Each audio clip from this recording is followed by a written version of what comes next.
time of week again, ladies and gents. Hi, I'm HortonSports and welcome to my Matchday Predictions Week 2.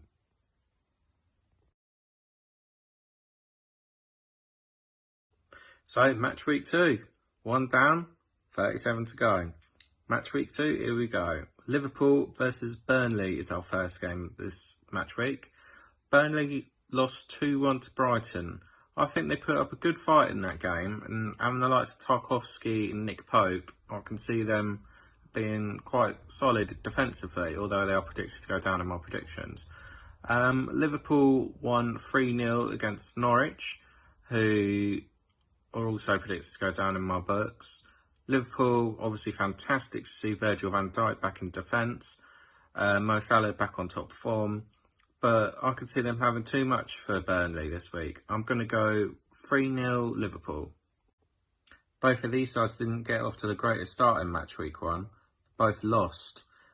Newcastle lost after being ahead against West Ham, lost 4-2 at home. Whereas Watford lost 3-2. Aston Villa lost 3-2 to Watford. It's great to see Danny Ings scoring on his debut, of course. They need more in midfield for me to progress more this season.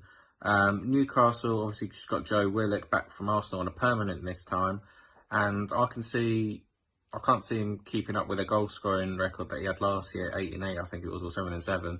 But I can see it being 1-0 to Aston Villa. Well, that's our first shocker of the season, wasn't it? Brentford beating Arsenal in the first game of the season. Crystal Palace under new boss Patrick Vieira didn't look great against Chelsea. They obviously lost 3-0 at Stamford Bridge. They just need to consolidate what Vieira wants in a team, really. Wilfried Zaha didn't do great that game. Whereas Brentford, I think, were fantastic against Arsenal, went right up into them.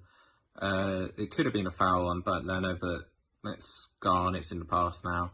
I can see this being a close game, and that's why I'm going to go 1-0. That's our first hammering of the week last week. Leeds lost 5-1 to their rivals Manchester United. They'll surely look to come back from this. Unfortunately, they're up against Everton, who won 3-1 themselves against Southampton. Dominic Calvert-Lewin, I believe, is back. They looked really good against the Saints, actually. And I can see Everton winning this one as well. I'm going to go 3-1. I just see them having too much for Leeds. Leeds, they need Patrick Bamford scoring more constant, really. Luke Ayling scored a fantastic goal at Old Trafford. But yeah, I'm going to go 3-1 to Everton on this. Pep Guardiola's side will be looking for bounce back after their defeat at White Hart Lane, or New White Hart Lane, you can say. Nuno Espirito Santo's side did alright against the Citizens, and unfortunately for Norwich, who Man City are playing today, I can see this being back against the wall.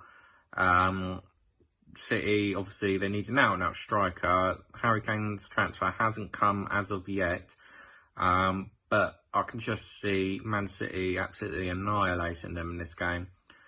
Sterling, I reckon, will get a start. I'm going to go 5-0 Manchester City. Despite losing the likes of £50 million Ben White in defence, I think Brighton looked quite solid against Burnley. They're coming up against Watford now, who did fantastic against Aston Villa. I don't think many people saw that result coming. Xisco's obviously got them playing how they want to play. They look a decent side, the Hornets. Brighton, obviously keeping the likes of Bissouma will be fantastic for them if they can. They've also got a little bit of problems up front with Danny Welbeck out injured. I think they are after a striker, as I've previously expanded on. I'm going to go 2-0 Brighton. I could just see Seagulls under their home form being fantastic this year. The Amex is a great stadium. 2-0 Brighton. The Red Devils' first away game of the season today as they travel to St Mary's of Southampton. It's normally a good hunting ground for the Red Devils. Obviously, they were fantastic in their rival against Leeds on the weekend. I don't think many expected them to fire that many past Marcelo Bielsa's side, who normally look rock solid. Southampton obviously just lost Danny Ings, but their replacement Adam Armstrong did get a goal on his debut against Everton. I could just see Manchester United having too much for them. Bruno Fernandes was fantastic. Paul Pogba, 4 assists. Fantastic. I'm going to go 3-1 Manchester United. Talk about an early comeback for their old manager. Nuno Espirito Santos heads to the Molineux for his second game of the Tottenham Hotspur tenure. Wolves, I think, did okay against Leicester. I feel like Adama Traore should have really had his shooting boots on. He had fantastic chances to do well, but it's great to see Raul Jimenez back on the Wolves' side. Tottenham, I believe Harry Kane might play. He's been included to the Europa Conference League squad. Heung-min Son, what a fantastic goal he scored against Manchester City, by the way. He's always a great player for Tottenham. I'm going to go for 3-1 Tottenham. I can just see them having a bit too much against Wolves, and obviously Nuno knows the side well. I don't think many people saw that result coming, did they? Arsenal lost to Brentford. Wasn't great for the Gunners. Arteta is under serious pressure. They have spent about 95 million already this season, but they need backup goalkeeper. They need a central attacking midfield. James Maddison is linked, but Odegaard, who was obviously here last year on season on loan, could come back, but it'll be too early for this Chelsea game. Chelsea obviously have just brought in Romelu Lukaku. What a fantastic piece of business that is. Obviously not great, 90-odd million, bringing back somebody who you used to have in your ranks, but look at Man United, they did it with Pogba and he's been fantastic since.